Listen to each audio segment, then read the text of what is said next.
L'écho des bêtes vous est présenté par les éditions Griffes Rouges. Attention, ce podcast est narré par un homme au charisme presque divin et aux manières d'une rare distinction. Toutefois, certains propos pourraient heurter les sensibilités. Les récits qui vont suivre contiennent des passages explicites et parfois troublants. Vous en serez avertis. Bonjour ma petite bande de lutins farceurs, ici Sean Parsons, votre humble hôte pour vous présenter un nouvel épisode de L'écho des bêtes. Un podcast des plus gratuits offert à la sueur de mes 10 doigts parlant de folklore, de légendes et de créatures fantastiques issues de notre imagination ou d'en dessous de votre lit et autres placards. Aujourd'hui, un épisode bien classique après notre épopée au travers de la mythologie grecque puisque nous nous attaquons ensemble aux fantômes. Un sujet passionnant raconté autant en podcast qu'autour d'un bon feu à l'orée d'une forêt. Parce que l'on croit ou non à l'existence de ces entités, il reste toujours une infime partie de notre être qui les craint. Ben oui, essayez pas, là, on a tous couru dans les marches comme des épais après avoir rapidement éteint les lumières de la cave. Pourquoi ressentons-nous cette peur soudaine, se sentant observés alors que nous nous trouvons seuls le soir? Pourtant, tout indique que vous êtes en sécurité, entouré de votre couverture de Dora l'exploratrice. Je parle pour vous, franchement, la mienne c'est plus celle de Caillou. Mais il reste que votre intuition semble vous indiquer qu'on vous épie. Quelle entité croupit-elle dans l'ombre, nous observant à notre insu? Juste à vous en parler, j'en ai des frissons. Alors laissez-moi vous conter diverses histoires de peur qui sauront vous tenir éveillé un peu plus tard cette nuit. À moins que vous soyez l'un de ces malades qui regardent des séries sur les tueurs pour s'endormir. Vous me faites peur, gens qui écoutez ce genre de divertissement. En général, un fantôme, qu'est-ce que c'est?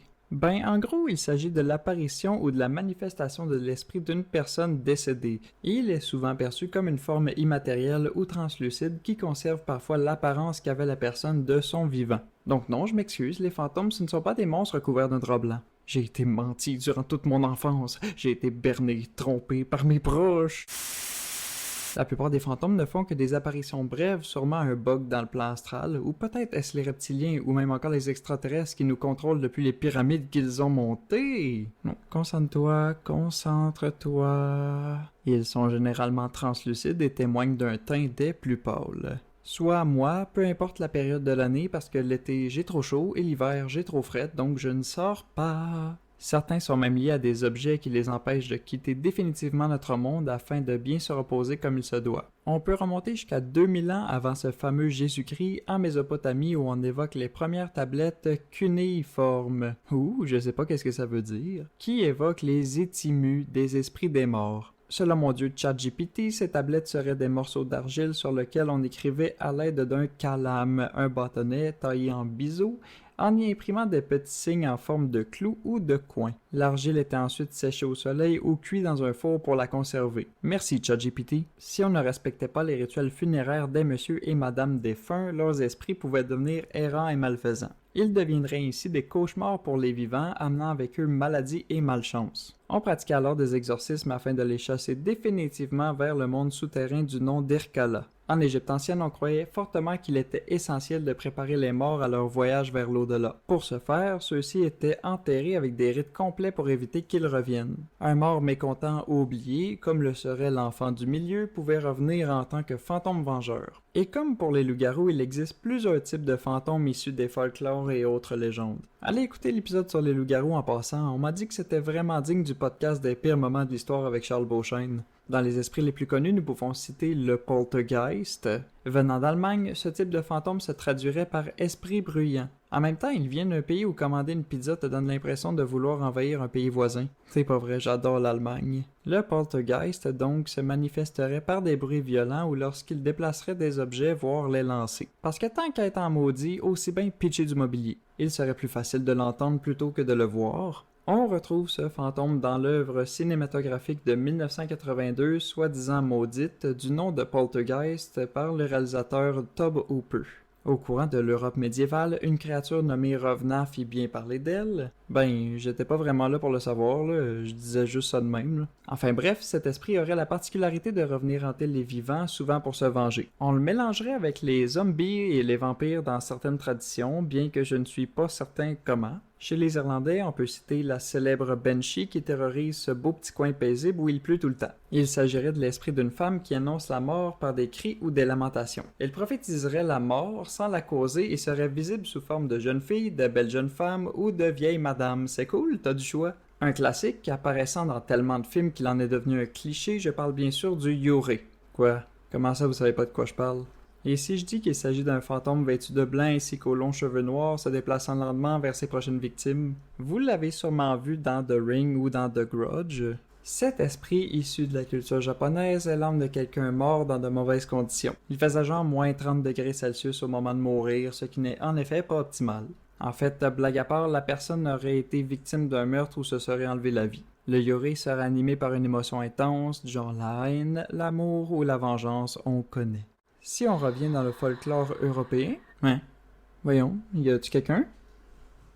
Bizarre. Oui, comme je le disais, du côté du folklore européen, nous retrouvons un fantôme très connu du nom de Dame Blanche. Cette coquette dame apparaît également dans certaines légendes québécoises, mais c'est vraiment en Europe qu'elle brille. Il s'agit de l'esprit errant d'une femme qui apparaît sur les routes ou dans des lieux anciens. Elle serait souvent liée à une histoire de trahison ou de chagrin amoureux. Parfois, on la croit bienveillante.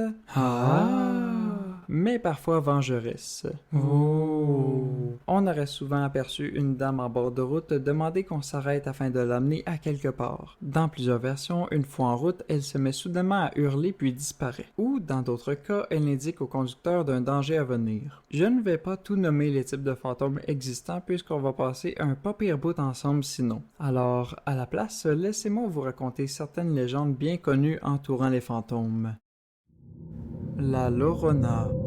Laissez-moi vous parler d'une légende qui a hanté l'Amérique latine, soit au Mexique, au Guatemala ou au Venezuela. Il s'agit de la Llorona, et je m'excuse d'avance pour ma prononciation douteuse, mon espagnol est loin d'être parfait. Il s'agit d'une femme qui aurait noyé ses enfants dans un accès de rage ou de désespoir puis s'est suicidée. Son âme erre en pleurant, cherchant ses enfants. Elle apparaîtrait souvent près des rivières où ses pleurs attireraient les imprudents. Pour certains, il s'agit même d'une légende servant à faire en sorte que les enfants ne veuillent pas rester dehors trop tard.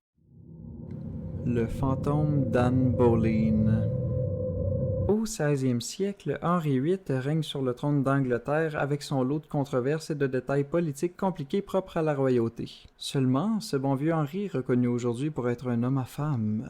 Durant sa vie, il aura filé la bague au doigt à 6 femmes différentes quand même. Dans un temps où effleurer de loin la pensée de pouvoir divorcer t'envoyer en enfer direct sans réclamer 200$, c'est quand même un exploit remarquable. Pour ce faire, il aurait manipulé les lois religieuses de ce temps en plus de rompre les liens avec l'Église catholique. L'une des raisons principales de ses nombreux divorces fut que chacune de ses épouses ne pouvait lui donner un héritier mâle. Peut-être que s'il avait eu des meilleures habitudes de vie, Henri aurait sûrement eu son héritier mâle, mais bon. La première femme du roi se nommait Catherine d'Aragon. Ne pouvant se contenter de ce mariage, Henri VIII courtisait également notre principale intéressée, Anne Boleyn. Cette dernière ne souhaitait toutefois pas consommer, les galipettes en dessous découverte, vous connaissez. You go girl, tu fais bien de t'opposer à un homme incapable de résister à l'appel de la chair et de mettre des limites et...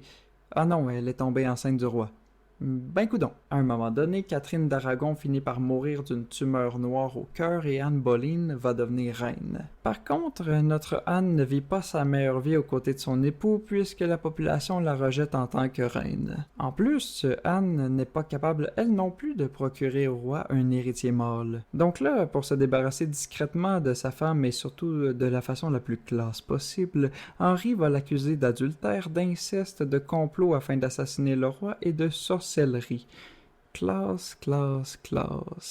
Depuis ce jour, son fantôme hanterait plusieurs lieux, notamment la Tour de Londres, où elle apparaîtrait sans tête dans une robe Tudor. Le fantôme de la pauvre dame serait vu le jour de l'anniversaire de son exécution. Le château de Glamis. Dirigeons-nous maintenant vers le meilleur pays au monde, à savoir l'Écosse. Avez-vous au moins déjà apprécié des paysages plus spectaculaires que dans cette ère glorieuse? C'est sûr que non. Tout ça pour dire qu'il existe un château réputé pour être un des lieux les plus hantés du Royaume-Uni, j'ai nommé le château de Glamis. Entre ses murs serait fait prisonnier l'âme du monstre de Glamis, apparemment la légende la plus connue du château. Il s'agirait d'un enfant affreusement difforme né en 1821 et fils aîné du 11e comte George Bowes-Lyon et de son épouse Charlotte Grimstead, arrière-arrière-grand-parent d'Elizabeth Bowes-Lyon, la reine-mère. Vous comprenez rien? Ça tombe bien, moi non plus. Le monstre, appelons-le comme ça parce que je n'ai pas trouvé son nom, aurait été gardé hors de la portée de tous. À sa mort, on aurait condamné ses chambres. Une version alternative, bien plus convaincante, prétend qu'un vampire naît à chaque génération et serait gardé entre les murs de ses chambres. Une vieille rumeur prétend qu'au 17e siècle, un groupe de gens aurait été invité au château avant de se faire massacrer jusqu'au dernier. Au 19e siècle, des domestiques ou des visiteurs auraient entendu des bruits étranges provenant de derrière les murs, dont des gémissements étouffés, des bruits de chaînes ou des grattements persistants. Selon les légendes, il existerait une pièce secrète où des crânes auraient été retrouvés. On aurait d'ailleurs à de multiples reprises tenté de compter le nombre de fenêtres à l'extérieur du château afin de trouver cette soi-disante chambre. Malheureusement, celle-ci demeura secrète puisque le nombre de pièces ne concordait jamais avec le nombre de fenêtres. Ça où les gens de l'époque ne savaient pas comment compter. Il existe une petite chapelle dans Glamis. Celle-ci comporte 46 sièges et est toujours utilisée par la famille occupant les lieux. Cependant, l'un de ces sièges est réservé à la fameuse Dame Grise, un fantôme connu des propriétaires. On pense qu'il s'agirait de Jeannette Douglas, épouse du 6e seigneur de Glamis. Accusée de sorcellerie, sûrement pour avoir su comment lire l'heure correctement au 16e siècle, on la tortura pour finalement l'envoyer au bûcher à Édimbourg. Son fantôme aurait été aperçu par Sir David Bowes-Lyon, l'un des oncles de la reine Élisabeth II. L'homme se promenait après le souper et aurait aperçu une fille s'agrippant au barreau d'une fenêtre. Celle-ci disparut soudainement lorsque Sir David s'en approcha. Un autre cas intéressant entourant le château fut celui de Earl Birdie. Un soir, alors qu'il était invité au château, l'homme demanda si on voulait bien faire une petite partie de cartes avec lui. Outré par cette demande infernale, surtout que c'était le jour du sabbat, on l'envoya promener. Pacté et furieux, un mix fort croustillant, le monsieur déclara que si c'était comme ça qu'il irait jouer avec le diable lui-même. Les serviteurs ont dû alors se dire à ce moment: « Ben oui, toi, jouer avec le diable, y es-tu fou, hein, Henri? Clairement, Guy peut pas croire qu'on peut se dire des affaires de même. Il doit être fou. Complètement. Par contre, c'est qui le dude ben classe qui approche du château avec un air lugubre et menaçant? Je ne sais pas, Henri. Allons voir. C'est drôle, ça, pourquoi est-ce que les croix dans les corridors se retournent soudainement d'elles-mêmes et que les chandelles s'éteignent? Ça n'a sûrement aucun rapport avec le fait que notre invité a menacé de vouloir jouer aux cartes avec le diable, probablement la température. Oui, que nous vaut la présence d'un inconnu en plein milieu de la nuit, un soir de pleine lune, un vendredi 13 à 3 heures du matin. Mes salutations. Il semblerait qu'un certain Earl Birdie cherche un partenaire pour jouer aux cartes. Puis-je entrer afin de le rejoindre? Mais certainement, qu'est-ce qui pourrait mal se passer, hein, Henri? Je ne sais pas du tout, Guy. Et c'est ainsi que l'inconnu entra pour aller s'isoler avec Earl Birdie dans une chambre. Quelque temps plus tard, les serviteurs entendirent des hurlements provenir des appartements de leur invité. Apeuré, l'un d'eux vint jeter un coup d'œil au travers de la serrure de la porte, mais un jet de lumière l'aurait blessé. L'inconnu aurait alors emporté l'âme de Earl Birdie avec lui. À ce jour, on entendrait encore des cris ainsi que des bruits de dés dans le château, preuve que Earl Birdie et le diable jouent toujours ensemble. Les Warren. Et je ne pouvais pas ne pas aborder les Warren sur un épisode sur les fantômes. Ce couple, très connu aujourd'hui comme étant les protagonistes de la série des Conjuring, étaient des démonologues reconnus dans leur milieu. Pour certains, ils n'étaient que des charlatans, alors que pour d'autres, leurs services ont procuré un bien fou. L'une de leurs plus grandes enquêtes fut celle de la maison d'Amityville en 1976. Elle est autant célèbre que controversée en fait. En 1974, Ronald Defoe